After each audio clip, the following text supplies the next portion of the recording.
What is going on, guys? It is Prodigy Freebird bringing you guys another video right here on the channel. Thank you guys so much for tuning in, guys. If you guys are new here, this is Heel Turns and High Spots. Our Twitter right here is at the bottom of our template. You can find actually all three of our Twitters. You can find our account Twitter. You can find my personal Twitter, and you can find Charlie's personal Twitter. If you guys want my YouTube channel, it's Prodigy Freebird as well. Pretty great episode of Rampage we got last night, Char. Yeah, we got spoiled, absolutely spoiled. Tony Kahn put together a great card, and that's exactly what he said he was going to do, you know? Yeah. He said that he was going to start stacking these Rampage cards, and we got this card this week. We got Hangman, Adam Cole in a Texas Death Match next week. It's looking to be some great wrestling coming up on Friday nights. Yeah, I cannot wait, especially for that championship match on Rampage, you know? It's great to see that, you know, Tony Kahn is making you go out and watch this Rampage, because I do know that it's like at a bad time spot as it is. So Yeah. And it's a tape show, which doesn't help either. So this will only add to more people watching their product.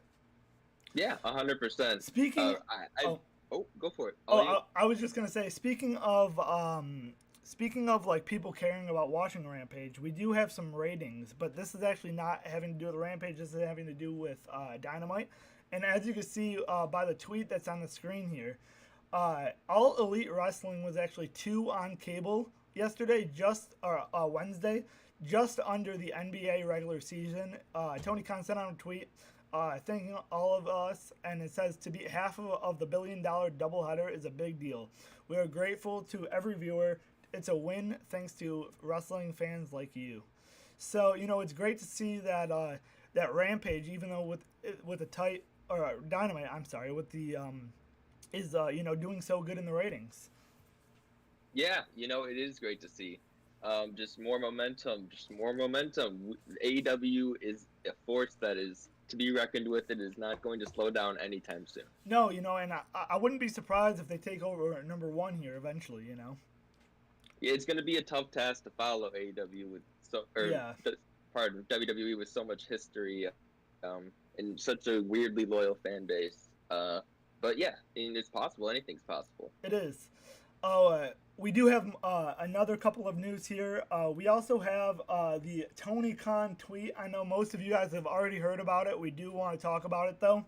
Tony Kahn sent in a tweet, an independent study has confirmed that much of the I don't even know that word, bro. Staunch anti-AEW online community aren't real individuals. It is a staff running thousands of accounts, an army of bots to signal boost them. Look closely. These aren't real people. Who'd pay for such wildly expensive things? My first question to you, Charlie, is, what does Tony Khan mean by that? And what are your thoughts on that? I mean, I think it's extremely foolish and childish to even suggest that WWE, a billionaire company, is hiring, or not even hiring because they're bots, creating bots, AI, to crap on AEW. I mean, have you seen anything bot-like from these Twitter accounts or social media accounts? Because sure, their opinions are far-fetched or maybe don't come from a lot of knowledge, but still, they're real people with real opinions, and to suggest that they're not is ignorant. You know, I get what you're saying, but at the same time, man, like some of these you know, some of these ideas that people have just seem like they're bots, honestly. Like, I'll give you a great example. Before we went live, I tweeted out, or actually I saw a tweet, and I actually sent this to you. And the tweet said, and I quote, he said, didn't need to kick out of 2 paradigm shifts. How are you supposed to build talent, Charlie, and make Yuta look strong if you do not want him kicking out of the paradigm shift? Well, I think that guy was just nitpicking, truly. Whether it was 1 paradigm shift or 2 is dope. right? Yeah. But one would have been fine. You know what I mean? Yeah. It's not like if it was one, the match would have been ruined. So I don't see where he's coming from, but he's also not a bot. He's not a You know bot. what I He's mean? not a bot. Like, that is but... obviously a human. Yeah, that's obviously Tony human. Kahn is losing his mind. Not literally. He's Yeah. not. But yeah, this was just a lack of judgment, maybe, from TK, our Lord and Savior. I don't know though. Maybe he did launch a. If he's saying that he launched an independent study, maybe he is just saying that to. Maybe he is like saying that truthfully, but at the same time, I also think he's just saying that to stir something up. Yeah, that's probably I find what it it extremely is. hard to believe. Yeah, I find it. Yeah, but yeah, just moving on with some more news. The Briscoes lost the GCW tag titles 1 week after they lose the Ring of Honor tag team titles. Austin Freeman. Are the Briscoes coming to AEW? You know, I think they might be. I do think they might be. And I wouldn't be surprised. There was a story before Supercard of Honor saying that Warner Time management did not want the Briscoes in AEW because of something one of the Briscoes said like 7 years ago. And I think that I'm a man of second chances. And I think the Briscoes deserve a second chance here. You saw what they could do Saturday. If you did not watch our Supercard of Honor review, that link will be up here in the top of your screen. But I do think they should bring these guys in because they're one of the best tag teams in the world. And I would love to watch them every Wednesday or Friday night, on Rampage or Dynamite. Yeah, 100%. Just to be clear, what Jay said and tweeted was wrong, and it was ignorant. And even in 2014 or 15, whenever he sent that tweet, his opinions were outdated. He claimed at the time that he was playing a character, but later, in an apology sense, within the past few months, it was clear that since then, Jay has educated himself, and Mark seemed very educated in the apology, and it seems like Mark is helping Jay understand the harm that he caused, which I think is big as the older brother. You know what I mean?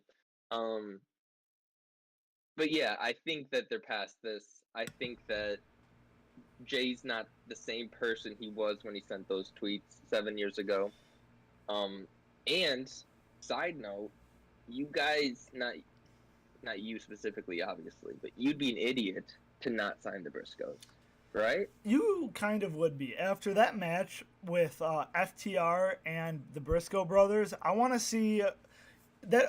I want to see the Briscoes versus the Young Bucks. I want to see the Briscoes versus the Hardys. I want to see the Briscoes versus the Lucha Bros. I want to see the Briscoes versus Jungle Boy and Luchasaurus.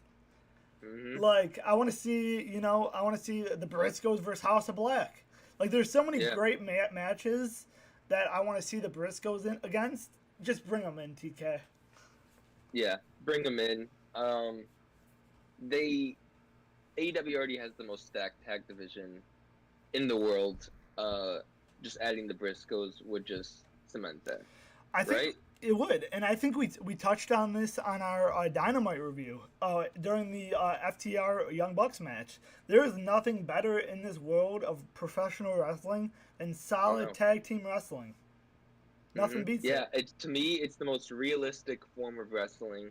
It's the most sport-like form of wrestling. Yeah, tag team wrestling is great, and the Briscoes are, in my opinion, the best in the world at it. Yeah, I would. I don't know who my number one is. If they're definitely not number one, they're definitely number two. In my book, 100%. But yeah, let's get into Rampage. Yeah, let's do it.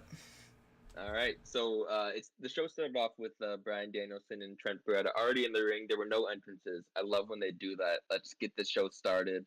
It adds more time for the matches throughout the show. Can I add something here before you start here? Yeah. I just wanted to. I think I already mentioned it, but I'm gonna just mention it again. If you guys have not already, click a like on the video and hit that subscribe button. and we post or we cover Rampage every Thursday, and then we'll be covering any news and our Rampage. I think I said Rampage before. We cover Dynamite on Thursdays, and we cover Rampage and news on Sunday. Yeah, and it's great. We were doing great, and this is a lot of fun. It is a lot of fun. We're new fun. at this, but I feel like we're getting better every time we go live. We do, and we can't wait to be bringing you guys more content. Just hit that like and let us know you guys support the channel, and we'll keep bringing you the videos. For sure. So let's get into the match. Let's do it. So Bryan Danielson, same story. He's the best grappler in the entire world. Every match is going to start with him having the advantage because of that. Because almost every single match starts with the collar and elbow tie-up, and nobody's better at a collar and elbow tie-up than Bryan Danielson. So this makes sense.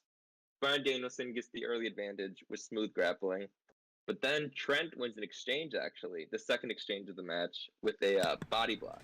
I think it's called the body block, where they just kind of use their body to send the other guy flying. It's called the body block, right? I think so. Yeah, I think that's what I've been calling it. They slow down a little bit, and Bryan Danielson hits him with some leg kicks and a guillotine before Trent slams him. Trent throws Bryan Danielson out of the ring and tries to springboard, but Bryan Danielson, our favorite move in professional wrestling, kicks him out of the air. What do we say about kicks to the air? They're dope. We love them. We do love them, but they happen every single episode. It doesn't matter if it's Rampage, Dynamite, pay-per-views, Ring of Honor. It happens every single episode. WrestleMania. WrestleMania. Every single episode. Yeah. I think it happened on Monday Night Raw, too. Did it? I feel like it did. I don't know. Yeah. I've watched a lot of wrestling. All the time. I watched a lot of wrestling this weekend, so. Yeah, and the reason we mention this is because this is kind of a new thing. Like, we haven't seen this. This is, like, something that happens, like, in the 2020s. Like, like, before this, like, when you go to the top rope, the other person catches you, or they get hit with the move. Yeah. Rarely do we see people hitting strikes out of the air. But I love it. I think it looks sweet. I love it. It's a great spot. Yeah. So Bryan Danielson goes back into the ring and goes for a tope, but then gets caught and slammed. And then I was watching this at a replay, so I didn't get what happened in picture-in-picture. But after picture-in-picture, Bryan Danielson had the advantage in the ring and goes for the top rope, but Trent stops him and does a superplex, and they slow down. Trent makes his comeback after reversing a kick and then hits a German. Bryan Danielson hits a rolling elbow and a Regal plex for a 2 count. Regal acknowledges in the commentary they didn't say it was called a Regal plex, but it definitely was. And then Bryan Danielson picks him up and strikes him with elbows and tries to hit a pile driver, but gets reversed. And both men trade pins, and Trent hits a swinging DDT. He tried a swinging DDT earlier in the match. This is where he finally got to hit it. I usually like the old try and fail and then eventually hit it with finishers, but it just doesn't make much sense to me with signatures, because if you're going to spend time telling a story with a move, it better be the move that finishes the match, right? I would agree, especially because you're trying to you also want to be protective of the move, but you also don't want to you see finishers and signatures are you got to be kind of careful with them, because you want to protect them, but it's, you don't want to be like WWE and just have everybody kick out of everything. But at the same time, you don't want to. It's really a slippery slope to slide on. It is. And the only reason finishers exist are to tell a story. Yeah. Right? Yep. That's literally the only reason they exist. They just. And never mind, I'm not educated enough to comment on this, so I'm just going to move along. So Trent Beretta moves Bryan Danielson to the top rope, and they both fall awkwardly. I don't know if that's what they were trying to do, but Bryan Danielson got the worst of it. They trade blows in the middle of the ring before Trent hits a lariat, and then hits Bryan Danielson with elbows. And then after a quick exchange, Bryan Danielson hits a flying knee, and then Bryan Danielson kicks his head in and does a modified label lock by kind of like torquing his neck to the side, and then I think he either passed out or got the tap. I'm pretty sure he got the tap. And that was that. That was the match. I think he tapped out. Yeah. I I just put wrenching the neck until wrenching the neck. He hangs on after the match until he gets pulled off. Yep. So There you go. he must have tapped out there. It was a pretty good match. This was a classic wrestling match. I had a good time with this one. Yeah, what would you rate this one? I actually forgot to give ratings on Rampage, but just off the top of my head, I'll give it a 7. Confident 7. That is exactly what I said. Yeah, there we go. It was a good match. Great match. Yeah, great match. And then after the match, Hook is backstage with AEW's new backstage interviewer. Do you know her name yet? I do not. I just said a reporter. Yeah, so we'll figure out her name. We'll figure out her name. But yeah, she's trying to get a word out of Hook, but she can't because, it's Hook. And then while Hook tries to throw his chips in the garbage, Danhausen pops out and curses him, to which Hook just throws his chips onto Danhausen and walks away. I really like this thing that they're doing with Danhausen. This, you're not selling for me, thus not allowing me to make money. This is funny. This is good. So, I want to raise a question for you. Yeah. So, obviously, you're not, but I think we kind of feel differently about Danhausen. I think we do. I think I'm kind of getting sick of his more, comedic side. Well, you have to remember he's hurt. Oh, is he hurt? I didn't know that. Yeah, he broke his leg a few months ago. Gotcha. That makes a lot more sense. Yeah. But I do like this then. I like how they're keeping Danhausen on Rampage. I think you kind of keep more of the comedic stuff on Rampage and Ring of Honor. Mm-hmm. I think you kind of I think you kind of leave it off Dynamite. But other than that, I think it's great. Yep. And Danhausen's gonna be Danhausen just cursing people. Yep, or at least trying to. Or at least trying to. If you're not dying, you're trying. So. Exactly. Or I guess it's actually if you're not trying, you're dying. But anyway, so after this promo, we got a Scorpio Sky and American Top Team promo. Scorpio Sky is in the ring. He says, "I made the brave decision to get rid of the open challenge of the TNT title." Obviously, that's funny because that's not a brave decision. That's a cowardly decision. So that's kind of ironic there. Because I was looking for someone to step up. I was looking for someone to separate themselves from the rest and prove that they think that they got what it takes to do it. What no one has been able to do in 394 days. Sammy Guevara and Ty Conti walk out. Sammy says, enough, will you please shut the hell up? Honestly, Scorpio, the title isn't supposed to make the man. The man is supposed to make the title with absolutely nothing. And Dan, honestly, what are you going to do? You're going to say something offensive. You're going to say something racist. You're going to say something sexist. You think we are offended by this? We're used to it, you old man. And Ty, can you do me a favor? Can you translate "sexy piece of shit" in Portuguese? Then Ty Conti said, Dan Lambert, I'm actually here so you guys can save yourselves. I may not be fluent in your broken English, but I think Ty called me a sexist. But I'm also a father. A father in my things, you have suffered enough humiliation. So the father is going to give you some advice. When you run your mouth, talk about what you're doing in this ring, let alone what you guys are doing in the bedroom. Sammy Guevara says, hey, this is a wrestling show. We are here for a match. Ethan Page says, okay, we get it. Sammy, you want a match? Scorpio doesn't lace his boots unless it's a key money match. I get it. You think you're the Spanish god and the Scorpio is the big match. I get why you're a pillar, Sammy Guevara. You're the first crack in the company. You guys are a PR worst nightmare waiting to happen week after week after week. Not only are you guys bad at image, are you bad for my image, but Dan, I'm a dad too. Gabriella, I know you're asleep right now, but I'm a good parent. But I pray you don't act like Ty Conti. And then Sammy Guevara said, Ethan, I don't want to give a shit about your kid. I want a match. So each week we will come out and make your life a living hell until next week to see you. We'll wait till next week until we see what you had in plans. Man, so I put in my notes, Charlie, that I am getting sick of Sammy Guevara here in this in this role with Ty Conti. Yes, this was a mistake. And maybe Sammy Guevara and on-screen relationships aren't the best combo in the entire world. Well, this definitely feels very similar to me than the whole Cody and Brandy situation. Mhm. I think the best course of action here is actually going to be to turn Sammy Guevara and Ty Conti heel. Like, just turn them both into just absolutely like winning, so they like back up what they're saying.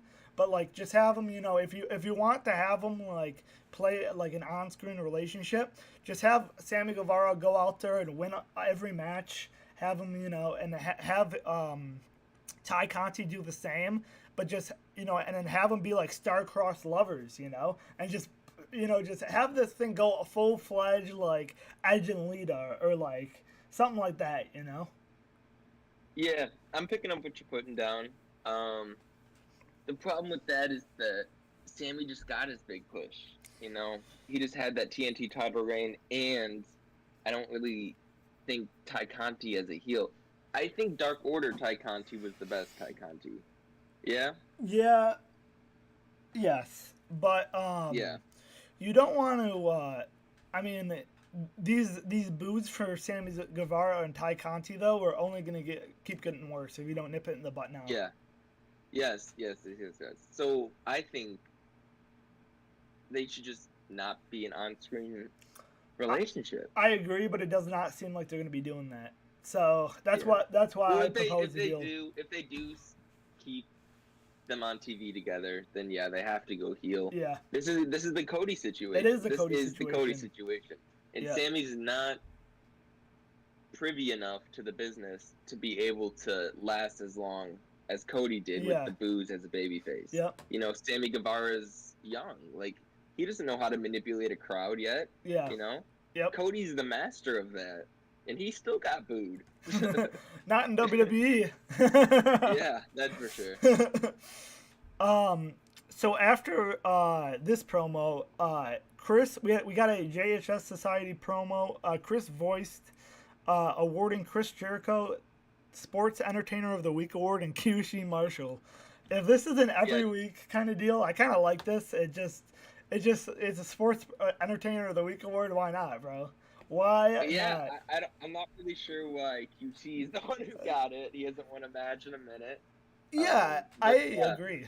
Yeah, I guess it's just like the heel that is featured on Rampage award. yeah. I mean, whatever. Yeah. It's good in my book. After that announcement, we get Swerve Strickland versus QT Marshall. Before I talk about this match, I want to talk about something else first. Today I saw that Swerve Strickland is having a match with Ember Moon, aka Athena, and I just thought that was so neat because usually you see boy on boy or girl on girl. You usually don't see like a mixed gender deal. So I like how in Swerve's pay-per-view he will actually be wrestling Ember Moon. They're both fantastic wrestlers, so it should be a great match. It's a thing that GCW, a company that I follow pretty closely a lot, does a ton. And it's a good way to put the woman wrestler over and not have to win. It's wonderful. Yeah. It's great because nobody expects a woman wrestler unless you're, I can't think of her name, but Jonathan Gresham's wife, she wrestles for Impact. She will legitimately beat guys. But if you're a woman and you're on an indie card and you wrestle the guy, the only way you're going to win is by a roll-up or a pin. Or a submission, rather. That's the only two ways. So, and those two things aren't going to happen to Ember Moon. So, what they're going to do is they're just going to have a good 15-20 minute match. Swerve's going to win, and Ember's going to be praised for lasting as long as she did. Yep. I do think we see... I don't know how many women's qualifiers we have left, but I do think we see Ember Moon come out in one of these qualifiers. Yeah, that would be very, very cool. Continuing, I'm very excited to see what she brings to the table. Yeah, she's a fantastic wrestler. WWE effed up by letting her go. She was so great in Triple H's NXT. And I know That's a that, tale as old as time, though. yeah, I know she'll be great in NXT 2.0 here in AEW. So that's Yeah. what I'm going to start calling it now. Forget WWE's NXT 2.0. I want AEW's NXT 2.0. Yeah. So That's moving on. literally that's what Dark in Ring of Honor will be, right? Pretty soon. It's just gonna be NXT 2.0, but the good side. Well, I kind of was referring to the fact that AEW just has a bunch of NXT superstars on their roster already. I got you. Um, but, which, I mean, it's fine because they're fantastic wrestlers, so. Yeah, 100%. I Um, mean, if 1 second, Freeman, Yeah. before you get into the next match, You're good. when I see things on Twitter like it's all ex WWE guys in AEW, what else do you want? WWE releases 30 wrestlers a month, bro. For like the past 4 years. You think AEW just gonna ignore those wrestlers because they don't want to be shit on by some internet troll? No, man. WWE releases great wrestlers to their detriment, right? And of course, AEW would be idiots to not pick them up. You know what's kind of messed up about the whole situation too is that during the pandemic, when finding work was hard, WWE was releasing talent, and AEW did not release a single talent, Charlie. They didn't release a single WWE was talent. releasing talent and making more money than ever. Yes, they released over 200 talents and made, I don't know how much they made, but they made, like you said, they made the most money ever. They had no reason to release all these talents, and they did. I Yeah, think 100%. I mean, obviously there was a couple of people that should have got released, like Velveteen Mhm. Dream should have got released, I think.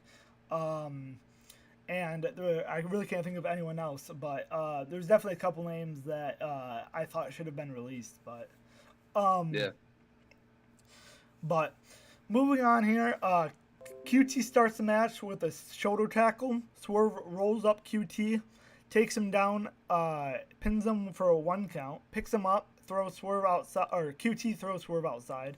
Then they cut to a commercial. After the commercial, Swerve hits an elbow strike followed by an elbow drop. QT reverses a half Nelson. Swerve reverses a diamond cutter, hits a boot, and then hits a flatliner. When QT gets back up, heel kick to the back of the head, 1, 2, 3. Ricky Stark then comes out after the match, says cut his music off, turn that shit off. Swerve, great job. You and I, we have unfinished business. Keith and Hobbs have unfinished business. So next week here in New Orleans, my hometown, we are going to get this damn thing and get it popping just like I've been waiting to do it since day one. Great, great little match here from Swerve and QT Marshall. I don't get why I'm supposed to care about QT Marshall because every time we see him in the ring, he just gets squashed. Yes. I mean, he even lost to the Big Show. On his lower third, the little thing underneath the wrestler while it comes out for his entrance, it said that he went on like a 21-4 run last year. I know, that was my reaction too. I don't know how the fuck he put that together. On Dark, maybe? Yeah. Yeah, definitely Dark, 100% Dark. But yeah, he can't buy a match. He cannot buy a match. Yeah. So yeah, after that, we had Willow versus Red Velvet in a Owen Hart qualifier match. We saw Willow surprisingly beat Mercedes Martinez at Supercard of Honor. So you would think this means that we're putting Willow over, but as you'll come to find out, that is not the case. So Willow is overpowering Red Velvet in the beginning, just using her strength. Red Velvet's a teeny tiny person, very skinny, not hard to manipulate physically. Yeah. And Red Velvet is using her speed, so this is just the story that they're trying to tell. And Willow hits a standing senton for a quick 2 count. Then Willow goes for a moonsault, but Red Velvet moves out of the way. And this is when I started to notice how sloppy Red Velvet strikes and how she maneuvers her opponents looks. I don't know if it was because of the size difference, but I was not impressed by Red Velvet at all this match. Um, I really didn't notice anything out of the ordinary. I'm usually a fan of Red Velvet, and I do. We really haven't touched, or you kind of touched on this at the beginning. I like what I saw from Willow on Saturday, and that kind of continued here. And I did want to Yeah. touch on the fact that, like you said, she lost here. And to me, I kind of took that as, well, Willow is the champion of Ring of Honor. And obviously, I guess in maybe Tony Khan's eyes, Ring of Honor talent is lower than AEW talent. Yeah, I guess So, that is what he's trying to say. so, which I guess that would make sense to me because AEW is kind of like the main show and Ring of Honor is the lower one. Yeah, But that's what I guess that's what I took from the match. for sure. Yeah, then Willow hits a spine buster, and they trade blows in the middle of the ring before a crisscross and a pounce by Willow. And then Willow hits a cannonball for a 2 count, and the crowd was screaming for her. The crowd was so hot for Willow. The crowd wanted Willow to win. I wanted Willow to win. I wanted Willow to win. Yeah. Out of nowhere, Red Velvet wins after a corkscrew kick, after not even a comeback setup, no nothing. Just out of nowhere, corkscrew kick, 1, 2, 3. Willow maybe had 5 moves against her, and she laid down for the 3 count. I don't know what story they were trying to tell. Willow should have won this match. Red Velvet is a nobody wrestler right now. Red Velvet loses to mid-carders right now. Willow is the interim Women's Ring of Honor champion. That was the wrong decision. I just counted this up. Willow had 7 moves. Put against her? Yeah. No. Like Willow used 7 moves on Red Velvet. Well, I was saying the other side. Oh, I was okay. saying that like Willow didn't even have to bump this Gotcha. match. She just Yeah. took Red Velvet's finisher, Yeah. and that was the end of the match. After dominating the entire match up to that point, it just felt kind of weird. It felt like a WWE finish. Like you'll see a lot of times in WWE, somebody will kick out of a finisher and then immediately get up and hit their own finisher, and then that'll be the end of the match. Like what just happened? Like are you okay now? Like Yeah. How did you attack them beforehand? How did you weaken? Like we were saying beforehand, finishers are supposed to tell a story, and this story didn't make any sense, in my opinion. I agree. Yeah. I wholeheartedly agree. So after this match, we get a Tony Nese promo. He says, "What was that? Where's the same enthusiasm you give everybody else?" He was talking to the reporter when he was saying this. Yeah. "You know who I am? I am the hottest free agent signing in AEW history. But here you're spending time with Hook and Danhausen. When am I going to get what I deserve?" Mark Sterling walks up and says, "I say everything you said, and I agree. I think you need a proper legal advice. How about we walk and talk about this?" And then Mark Sterling and Tony Nese walk away. So it looks like they might be into a business relationship. Yep, Mark Sterling, who is going to die against Atticus Cogar on the 24th, is starting to bring up his repertoire a little bit. We got Cargill now, we got MJF now. This is he's starting to become a little bit of a force. He is, and you love to see. I mean, he's doing great. I think it's time, honestly, to take him away from Jade Cargill. I think Jade Cargill can speak. Wow. I think Jade Cargill can speak well enough on her own. Maybe not. Maybe you should leave him for a little bit longer yet. But I think I don't think she's ready for that yet. I love Jade. Yeah. I'm a huge Jade fan. But with that being said, I still feel like it's she maybe needs like 6 more months with a mouthpiece. Fair and enough. Then I think she'll be ready to go. Fair enough. Yeah. So the next match we get here is Wheeler Yuta versus Jon Moxley. And man, what a banger. Jon Moxley. And Wheeler Yuta put on here in this match. This was a bloody match. We got bloody right off the bat here, actually. And we got a pre-match promo where before the main event on Rampage, Wheeler says, "I'm not a stranger to Jon Moxley," and when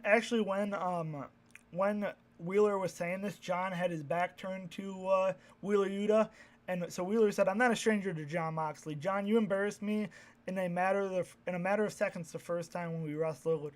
The second time I was this close to you. You might want you might not care what I think, but what you might want to hear what Bryan Danielson has to say about me. But I know I'm not the same guy I was before. You have beaten, bruised, and battered me. There is nothing left for you to do to me. Jon, I'm not scared of you, Jon Moxley. I am the Ring of Honor pure champion, and tonight I earn your respect." Jon Moxley says, "Let's be very clear. It is not my job to show respect. I am not your friend. I'm not your buddy. I don't care what Regal thinks of you. This ain't pure rules. I had one job tonight: spill your guts on the ground so we could see what you're truly made of." So as this match starts out here, Wheeler Yuta comes out first, which I thought was kind of weird because you usually see the champion come out first. Yeah. But there was actually a reason for this because Jon Moxley started to walk into the ring here, and before he gets into the match, Wheeler Yuta does a tope suicida, sending Moxley into the barricade here. He then proceeds to throw Moxley into the steel steps. They walk into the crowd. Going through the rows, Yuta's punching Moxley in the face. Yuta hits Moxley's head off the barricade a couple times, and then he sends him into the ring. The bell rings, Moxley hits a suplex. Moxley then hits another vertical suplex, clotheslines into the corner, followed by chops, a double-A high boot for a 1 count.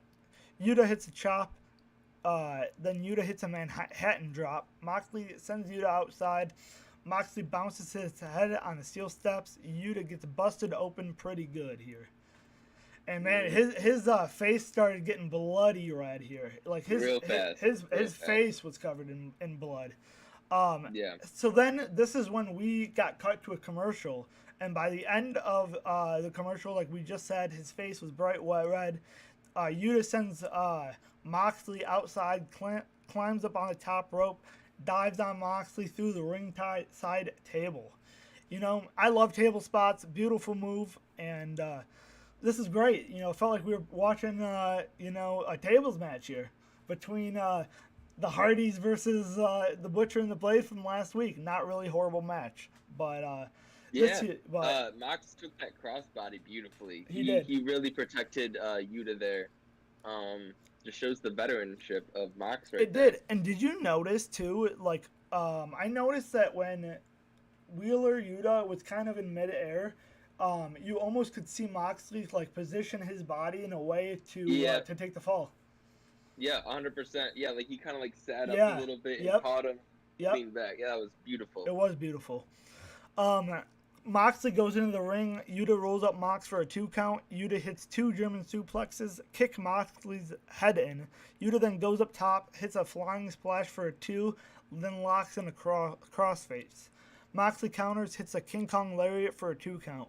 Moxley was biting the cut of Yuta's head, so which is probably disgusting. Probably not a good idea. No.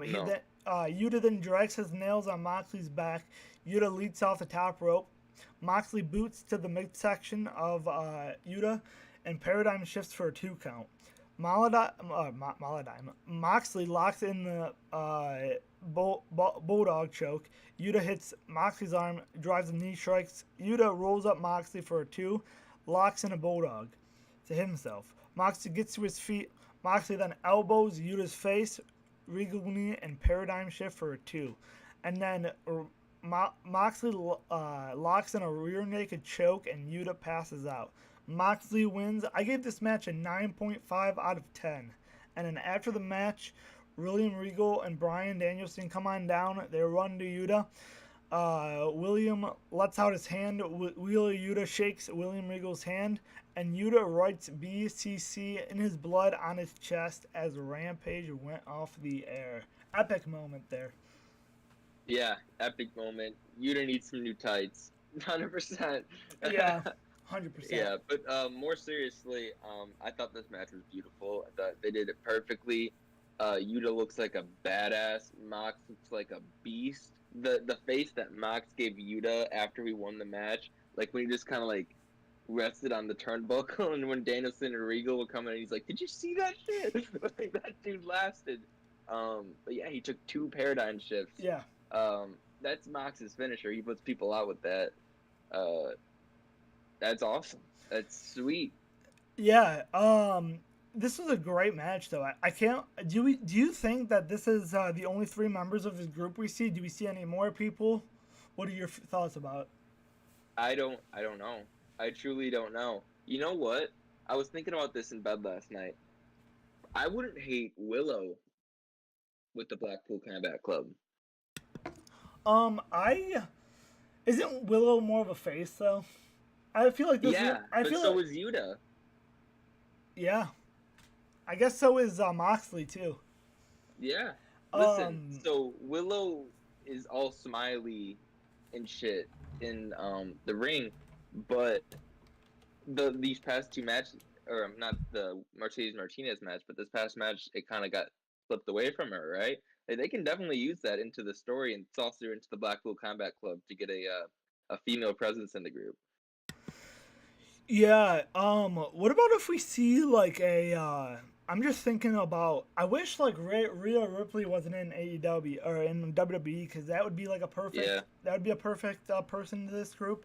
I think maybe. What about Layla Hirsch? Yeah. Yep, you can see that too. Yeah, I can see that. But yeah, I think 3 is a good number for dudes, 1 female wrestler, and we'll be good. Yeah. I think that's BCC. 4 members. You definitely got to. You definitely had to get 3, especially for the trio championships. Yep. So I'm glad that tournament's just gonna be incredible when it inevitably happens. Honestly, I bet you it's gonna be. So what? We're in May. I bet you it's gonna be after Double or Nothing because they're probably gonna wait a little bit after this Owen Hart tournament, culminates. Yeah. And then that's kind of what I would think. For sure. That was Rampage. Great episode of Rampage, I thought. Yeah. What was your match of the night? My match of the night was definitely Yuta versus Moxley. Not to take anything away from Danielson and Trent Beretta, it's just Moxley and Yuta just had higher stakes, and it just felt like a lot more important to me. And it was just a great match. That's my thought process, exactly. I'll give it a 9 out of 10. The match, a 9 out of 10. Promo of the night for me was definitely Ricky Starks. He got me hyped for that match. I'm excited to see that tag match.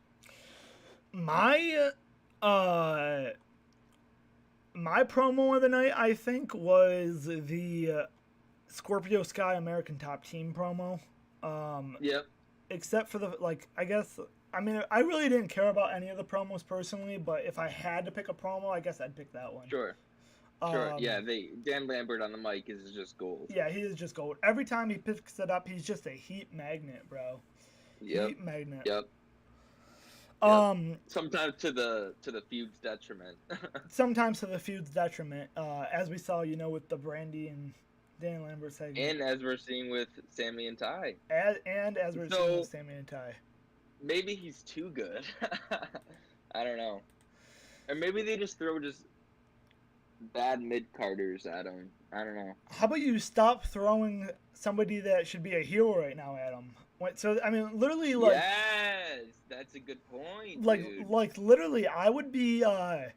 If this is still happening when we go to AEW, I will be cheering Dan Lambert over Sammy Guevara. Oh yeah. Guevara, if we go, I will be clapping for Dan Lambert, bro. Not booing. Yeah. I will be clapping, Charlie. That is a great point. I guess that is the second time that they threw somebody who should have been a heel at Dan Lambert. Yeah. And it just goes terrible. I'm surprised they didn't learn from their mistake. But anyways, you want to close the show out? Yep. Thank you guys so much for watching to our podcast here, episode 7.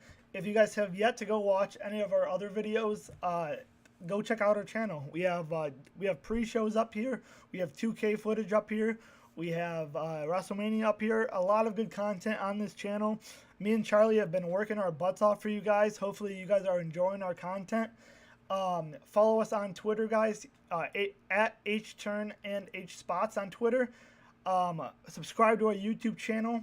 Click a like on the video if you guys have not already. Subscribe to our personal Twitters. Freebird Prodigy is mine. Charlie's is at CBelville44. As we said, thank you guys so much for watching. We will see you guys on Thursday when we cover our AEW Dynamite review.